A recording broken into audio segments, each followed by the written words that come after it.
দেশের দক্ষিণ পশ্চিমাঞ্চলে জলবায়ুর বিরূপ প্রভাবের প্রেক্ষিতে সহনীয় স্যানিটেশন ব্যবস্থা গড়ে তোলার প্রকল্প হাতে নেওয়া হয়েছে। কোকা-কোলা ওয়াটার এইডের সহযোগিতায় সোমবার রাজধানীর একটি হোটেলে এই কার্যক্রমের ঘোষণা দেওয়া হয়।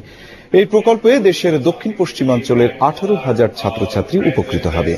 অনুষ্ঠানে কোকা-কোলা বাংলাদেশের ব্যবস্থাপনা পরিচালক সাদাব খান জানান, 60টি হাই স্কুলে স্যানিটেশন কমপ্লেক্স তৈরি করা হবে। এতে করে শিক্ষার্থীরা নিরাপদ পানি পান, হাত ধোয়া, পরিবেশ ও জলবায়ু পরিবর্তন সম্পর্কে জানতে পারবে।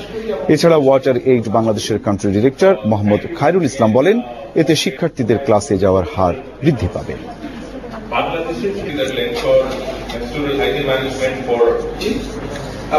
আন্তর্জাতিক প্রসঙ্গ।